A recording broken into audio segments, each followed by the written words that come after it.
Welcome back to the Golden State with Mates post-game live after the Warriors get their 7th straight victory, their 14th in the past 16 games. Now, I think with a 97-94 victory over the New York Knicks at Chase Center on Saturday night. Before I get started on this game, I am wearing my pool party t-shirt because if you haven't seen already, Jordan Poole just hit a deep game-winning three for the Washington Wizards to beat the Nuggets in Denver, if you can believe that. So a shock upset there thanks to Jordan Poole's, not quite a buzzer beater. It was basically with half a second left. Jokic had a heave at the buzzer, missed. So well done to Jordan Poole on that one. But we are here to talk about the Warriors. Their 97-94 victory wasn't pretty, but at the end of the day, a win is a win, and that is all the Warriors need at the moment to try and retain hold of the 6th seed in the Western Conference standings. The Minnesota Timberwolves, they just refuse to lose. The Warriors refuse to lose. So these two teams battling it out to try and get into the top 6. Of course, the Rockets also won today. The Grizzlies smashed the Heat today. So a bunch of teams in the West. I think the Lakers might be the team now, given LeBron's injury and given Luka's dealing with some stuff as well. They may be the team that's actually in most trouble here. In terms of the Warriors, at least trying to get up, perhaps into the top 5, perhaps even into home court advantage for the first round of the playoffs. But this game, certainly not a pretty one from an offensive standpoint, certainly a defensive-minded game. The Warriors it almost felt like they were in control for the majority of the game, like they led the majority of the game, had a 9-point lead in that fourth quarter, but the Knicks continued to battle back and just made it really interesting and really tight down the stretch. And the Warriors just really, as much as they to me, it felt like we were in control.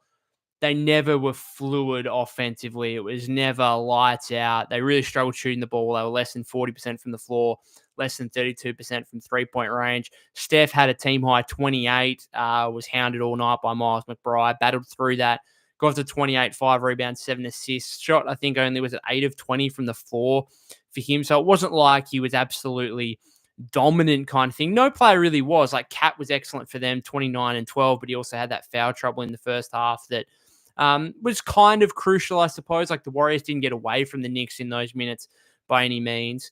But it was Steph, and it was also Moses Moody who had 18 points, the second top scorer there for the Warriors, 7 of 14 shooting, 4 of 8 from beyond the arc. He continues his big recent form for the Warriors. He's been absolutely outstanding. Not a great game necessarily for Jimmy Butler, just 11 points, 3 of 11 shooting. Kuminga, plenty to talk about with him as well. 3 of 8 shooting, played another 20 minutes off the bench. So Kuminga and Butler combined for 21 points on 19 shots. Not great. In fairness to them, they did plenty of other things. They combined for 11 rebounds and 12 assists in this game. But certainly from a scoring standpoint, not there. And it was left to Steph and Moses. And then, Butler and Kuminga were the only other two in double figures. Not necessarily a pretty game to watch, but as I said before, doesn't really matter for the Warriors at the moment. At this point in the season, it's all about the win-loss, and they were able to get it done in this game. Congratulations to Steve Kerr as well, who passes our Adels for the franchise record, most wins by a head coach at Golden State. So absolutely congratulations to Steve. I know he gets a lot of criticism from fans. He gets criticism from me sometimes, but he is now the winningest coach in Golden State Warriors history, and that is an accolade that no one can take away from him until the next coach comes about who racks up that many regular season wins. So, congratulations to Steve. Just get into some of your comments here, guys. Priscilla says defense won us this game. And also says Wizards just beat Denver twice this season now. Yeah, it's wild. Certainly defensively, the Warriors kept the Knicks to 43% shooting from the floor, 37.5% from three-point range. Warriors took 7 more free throws, which was crucial in this game. Also only turned the ball over 9 times compared to the Knicks 13, which meant the Warriors were kind of able to even up the field goal attempt a little bit, but certainly the ability to get to the free throw line was crucial. Some of that was inclusive of obviously the late stuff where it was 2 points with just 70 seconds left. Warriors come up with a big defensive play. Draymond gets fouled by Towns, gets to go the length of the floor. Critical play there, given they were in the bonus. Draymond knocks down 2 clutch free throws. Warriors get a stop again on the other end, and then Draymond with the kind of night game-sealing layup. Kind of dribbles past Cat and gets to the rim there and did the night celebration, put the Warriors up 6 with about 25 seconds left, and Steph was left to ice it at the free throw line as he does. So a big result again for the Warriors. Jay says, don't understand why Kerr took Post out of the game in the fourth quarter when they're up by 9 and never put him back in. His defense was really good. Yeah, interesting, Steve. Clearly worried about Cat in this game and clearly concerned with Quinton Post's ability to defend him, must be said. And I think certainly Quinton Post's ability, I think what he's done in terms of being an interior presence recently has much improved. And I've been really impressed by what he's done as not a flat out legitimate rim protector, but like being a presence on the interior defensively. However, I think it's his ability to close out to 3-point shooters to switch out onto the perimeter. That's still clearly a work in progress and is probably always going to be an issue given some of the athletic limitations in that aspect. So I think Steve was clearly worried about Cat's shooting ability and QP's ability to close out to him on the perimeter, and therefore started Guy Santos over Post in this game. Of course, Pod's still out. Sounds like he might be back on Tuesday against the Bucks. But QP still played, reasonable minutes off the bench. He played just under 20 or just over 19 minutes, 19 and a half minutes. Was 2 of 4 from the floor, 5 points, hit a 3, had that nice layup in the fourth quarter as well from a Jimmy Butler feed, had 6 rebounds, couple of assists, did have a block again. So I thought he was fine in his minutes. And yeah, you're probably right in saying that he could have played more potentially in that fourth quarter. But the Warriors ended up kind of going small again, ended basically with Steph, Moses, GP2, Butler, and Draymond. So Kuminga wasn't out there either, though he kind of was at his minutes restriction anyway. He played just 20 and a half minutes, again, 3 of 8, 10 points, 5 rebounds, 5 assists. A lot of good stuff from JK, potentially with his playmaking. I love the play where he kind of got the ball in transition, ran the floor. GP2 ran the floor on the other side and then threw an alley-oop to GP2. That was a highlight of the game. But certainly some other stuff where, you would have liked him to convert on some of those field goal attempts that he missed. Jay says, no way Santos should play more minutes than Post. I thought Gee was okay. He wasn't overly impactful. Played 21 minutes, 5 points, 7 rebounds. He was okay. I don't think there's too much of an issue there with him playing more than Post, but you could also, I get the argument for it as well. It's one of those things. I think Steve likes to have a little bit more versatility, particularly defensively. And again, he was clearly concerned about Post's ability to guard Cat, essentially. AES says they partied till 3 a.m. Yeah, Steph's 37th birthday, obviously, yesterday. Their next is 18-1 when Moody starts. Rockets 1, we probably won't catch. We could catch the Lakers and play the Rockets in the first round. I think that might be the best result. If we stay kind of the 6th seed and the Rockets are the 3 seed, or maybe if we catch the Lakers and the Lakers fall to 6 or 7 and we finish 5 and face either the Rockets or the Grizzlies, that might be a good result. The Nuggets are kind of looking a bit weird as well. Like, I'm not saying we're going to catch them, but they lose to the Wizards today after just beating the Lakers the other day, and the Lakers had legitimately everyone out. Like, Austin Reeves was the only guy out there, basically. He went for 37. There was no Luka. There was no LeBron, obviously. And, yeah, basically the Nuggets fell over the line with a Murray 3 and then a Westbrook steal and dunk at the end.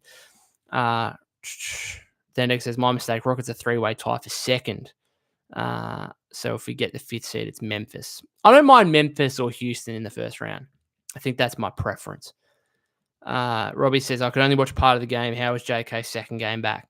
Certainly not as free-flowing and as efficient as what his first game was, but that was kind of the game. Like, the Knicks defense was obviously significantly better than what, Sacramento delivered the other night. And a lot of the time, JK's matched up and guarded by OG Anunoby, and OG Anunoby's a great defender, and he's, very physical. And JK was okay. He was a minus 10 in this game, which isn't great, but look, I thought he was okay. It's yeah, there's not really too much to take. I don't think there's too much to take from this from an individual standpoint at all, really. Like, I'm not to disappoint here, but I don't really have any hot takes based on this game. It was just one of those games where both teams struggled offensively. Defense was really on top, and Steph and Cat played well. The stars kind of played well. Jimmy wasn't good. He was the one star that didn't play well. Knicks obviously missing Jalen Brunson. Draymond, didn't do a whole lot box score wise, but I thought it was pretty impactful. And then Kuminga was okay. Moody, really good again, but this is kind of just standard Moses now. Like, he's just a really good starting caliber player. This is like Moses Moody, right? So, not too many hot takes to deliver away from this game. Just a bit of a weird one. Warriors get the win at the end of the day, and that's, again, all that matters. Empire says, I hate that when Draymond does those high passes to Jimmy, it seems so risky. Yeah, particularly when Anunoby's the defender. He tried that one in the fourth quarter, and were the Warriors like only up 2 at that point or something? And he tried that lob pass, and it wasn't even close. And Anunoby caught it basically instead of Butler. Berserk Monk says, I was kind of disappointed with that lineup that was thrown out there. Like, final 3 minutes of the third, JK Jimmy post lineup offense was stagnant. I think it's worth persisting with. I don't mind. Yeah, if you've got JK Jimmy post, and then I think Pajemski might be involved with that lineup when he comes back to offer a little bit more ball handling and playmaking, and then Buddy Hield probably out there for shooting as well. FTW Clan says, good sign that we can win a scrappy, low scoring game like this. We need to be able to win in different ways depending on playoff matchups. Yeah, the Warriors are just good on both ends of the floor, so they kind of can, and this is kind of what Jimmy Butler brings for you, I suppose. It's like the start of the season, I felt like the Warriors had to be great defensively in order to win games because they just didn't have the offensive firepower. And now they have the offensive firepower, so they can win high-scoring games. But, and they can put up big numbers as they did. They put up 130 points against the Kings in a blowout the other day. They've had a couple other games with, 120, 130 points. But they can also win a game like this where they should be one of the best defenses in the league, and they're probably still going to potentially hold their hat on that end of the floor. Like, they still might be a better defensive team than they are an offensive team. So, hopefully, this is what we see more of moving forward in terms of the kind of lockdown D that we saw in this game with, the Knicks struggling again without Brunson. That hurts them, it must be said. But particularly in that second half, fourth quarter, both teams struggled offensively, it must be said. FTW, repeating that. Jackson says, JK's free throw form looks okay, but somehow shoots it worse than Draymond. Yeah, I mean, it's a little bit flat, probably. That would be the only argument. Look, I'm not a great free throw shooter in game anyway, so I can't really be giving too much advice. Look, he goes 4 of 6 in this game. It wasn't terrible, 66.7%. You'd like him to be above 70. We'll wait and see. Hopefully that improves as his career progresses. Kilobar says, Curry, GP2, Moody, Butler, Green is a good defense. Yeah, well, that's what Steve was going to late. I was surprised. I thought Kuminga might have closed over GP2 just for that offensive element. But obviously, I think Steve realized it was a defensive-minded game and kind of lent that way down the stretch. FTW Clan says, JK going to need some more time to get his rhythm back and solidify his role back in the lineup. Well, he's just going to be in a bench role for the rest of the season, kind of 6-man. And look, he was excellent on Thursday against, was it Thursday? Yes, Thursday against the Kings. And this game, look, it wasn't great, but he was still active. And I have really no concerns really about any player from. Jimmy wasn't great, and the Warriors are going to need more from Jimmy Butler. But he still had 6 rebounds, 7 assists. So still some of the passiveness is a little bit frustrating with Jimmy, but I think that will come eventually, particularly come playoff time. Empire says, JK still goes 1 for 2 at the free throw line. If he's going to go to the line, he's going to have to make them. I always say that. I've always said he has a tendency of missing the first and making the second. But yeah, his free throw shooting throughout his career hasn't been great. And you're absolutely right. Like, for a guy that gets to the free throw line as much as he does, it would be nice if he capitalize on that. Robert says, Warriors still quite comfortable winning and looks good. Has Kuminga shot a 3 yet? Didn't shoot one today and shot 1, I think, the other. Maybe he's learning from Jimmy. And saying, hey, Jimmy might have told him, mate, you're like that, athletic and that physically dominant that you don't have to settle for jumpers. And we saw his 7 made field goals the other day against the Kings.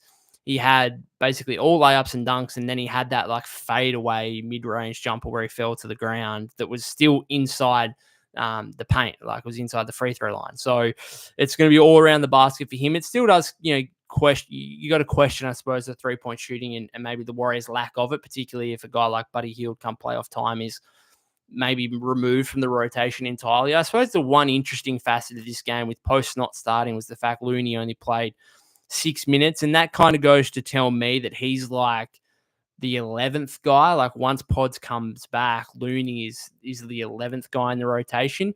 And I suppose if you want to remove him entirely, you probably have to start small with Draymond and then have Post as your one backup big who plays 20, 25 minutes.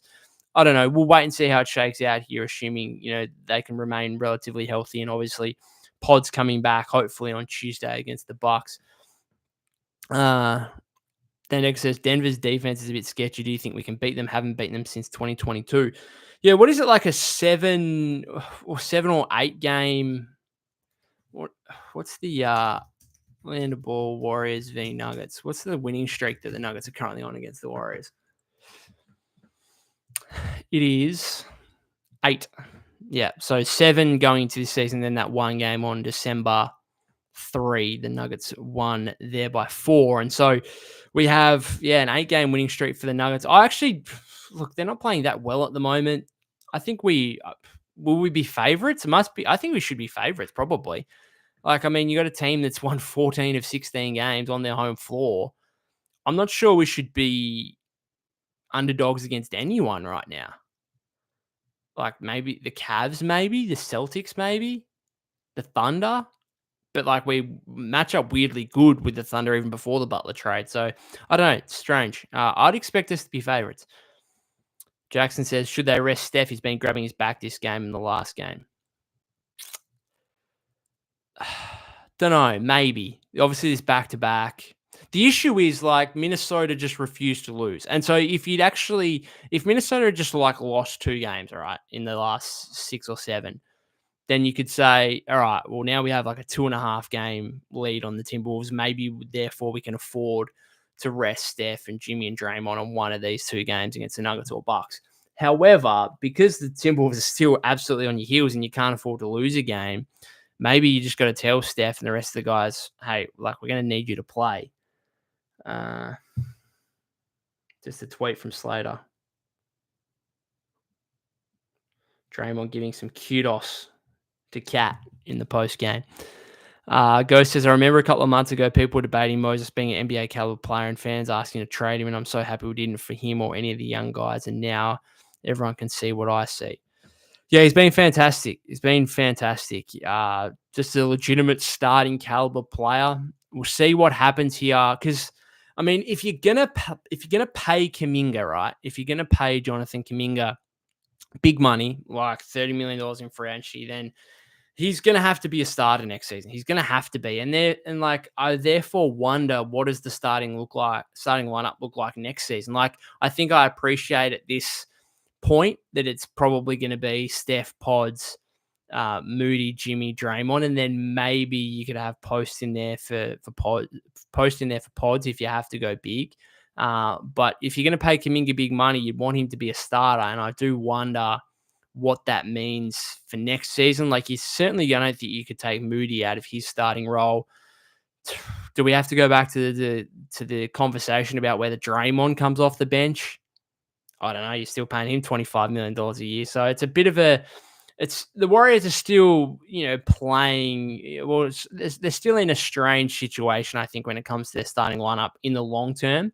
But in the short term, this is currently working so well, and they've won 14 of their last 16. So it's not really a concern for right now. It's more a conversation for down the track. Empire says, I feel like the Warriors weren't giving Moody the ball enough in the 4th. I mean, he took 14 shots. He was took the second most shots on the team. You could have rode the hot hand a little bit more, but I still don't think Moses is that, all right, but he's a bailout option at the end of the shot clock, or he's a guy that you want to give the ball to and say, go make a play. Like he did that. Was it 2.5 minutes to go where he made that layup on Bridges? That was a nice move. Okay, I'll give him credit on that one. But aside from that, he's a guy that is still like he's a high end role player. Like he's essentially Wiggins. Really, like he's kind of taken Wiggins' role as that 3-and-D guy who can occasionally get his own bucket, but occasionally, and Wiggins was probably better at that than what Moody is at this point of his career. But he's that high-end 3-and-D role player. And the thing about Moody is like right now he went 4 of 8 from 3. The ones he missed felt like they were kind of off the dribble, off balance threes. The ones he made, like if he's wide open in the corner, and I feel like Jimmy often finds him wide open in the corner, and if he is wide open, man, I feel confident. He's knocking that down. When was the last time he missed a wide open corner 3? That thing is cash every time. When he sets his feet, it's a bucket, right? And so he's been super efficient from 3, and it's fantastic to see. Dublin says Warriors need Loon for rebounding in the clutch. Loon is the rebounding man. Well, you just can't have him. I mean, he did come out, obviously, for that free throw very briefly when Anunoby went to the line in the final 25 seconds there. But aside from that, like you can't end games with him and Draymond on the floor at the same time. So I still think the Warriors' best closing lineup might be Steph, Moses, Jimmy, Kuminga, Draymond. And I'm sure we'll see that a little bit more moving forward. I'm going to finish it up there, guys, because I think I want to go back and watch some footy. It's obviously the first round, or technically the second round of the footy. I mean, Australian fans, you know what it is, but the AFL's got this weird thing where we have a round 0, and there was 2 games last week for round 0. 2 were cancelled because of the cyclone in Queensland, and now we're at round 1, but it's the second weekend. It's so bizarre. Good weekend for me. Warriors win today, and my footy team, Collingwood, we bounced back from our disastrous loss last Sunday. Had a 91-point victory last night, which was fantastic to watch. That's a huge blowout. That's if you go by my kind of NBA AFL calculations, that's the equivalent of winning by about 40, 45 points in the NBA. So that was a fun watch last night, that's for sure. And good to see the Warriors get a win today to back that up. So a good weekend all around. FTW Clan says, yeah, when Moody has time to set his feet and get that dip in his shot for rhythm, it's almost always cash. Yep. Dublin says it's simple. Is JK more valuable than Dre? If not, how can the Warriors pay JK more than Dre's $25 million salary? Is JK more valuable than Moody's $13 million? So you got to pay him on talent. Like part of this is talent, and part of this is envisaging in 2 years' time. Like, is Draymond a more valuable player than Kuminga right now? Yes, but is Draymond going to be a more valuable player than Kuminga in 2 years' time? You'd hope not, for the Warriors' sake. Like, you'd hope Kuminga takes that step where he's a better player than Draymond. So that's not really, I get what you're saying, but it's not really how it works. Is JK more valuable than Moody? I think he is. Like, for the Warriors right now, Moody's a starting caliber player. You might say that Moody is a more valuable player, but part of this is like what is attractive around the league, and so many more teams. Like, Kuminga still projects as a legitimate star player, potentially, as Moody is kind of like I think he's a high-end role player. Like, he's this high-end 3-and-D. Is Moses Moody ever going to be an all-star in his career? I don't think so. Right. And therefore, Kuminga is still a more valuable asset to, around the league than Moody is. Like, if you ask teams, who would you rather right now? I think most teams are taking Jonathan Kuminga. Now, if Kuminga is getting paid $30 million, then teams might actually prefer Moody on, less than $13 million a season. I understand that. But comparing those two in terms of what they're going to get, what Moody's got compared to what Kuminga's going to get, I don't think that's necessarily right, because we know Kuminga is going to get a big payday from somewhere just because of the potential alone. And again, the Warriors are going to have to pay him more than probably what they're paying Draymond, again, based on that potential. Jackson said Poole got paid more than Dre, and I think Dre is more valuable than Poole. Good point. Then next says Lacob said he doesn't mind going over the cap. Yeah, I think if the Warriors look like this core, and what I mean the core is like, you're going to have Steph, Draymond, Jimmy, JK, and then even you could almost throw Moody into that, given he's going to be paying, over $12 million a year. So to me, as long as that core looks like they are a deep playoff contender, then I think Lakers going to be fine paying it. The issue is going to be if you get knocked out easily in the first round of the playoffs, then we're going to have to start having, Joe and the front office are going to have some question marks on, how much are we willing to pay on this team if in reality they're a first round playoff exit. Right. So that's why the rest of this season is important. And that's why I said the other day, when it comes to Jonathan Kuminga and his wish to get paid, like, it really comes down to how the team goes. Because if the team goes well, then Joe's going to be more willing to pay him the big bucks. It's not really about how JK goes individually and what his individual numbers are. It's about how he contributes to a winning team and how far this team can go in the playoffs. Streetcar says, "You're great at this, bro. Best Warriors podcast." Appreciate that for sure. Thank you very much to all of you that have tuned in and commented. Thanks to those of you that are watching on replay or listening via the podcast feed. I'll go watch some footy this afternoon, do some more writing for bluemanhoop.com. You can see, or you can read more of my coverage there tomorrow morning Pacific time.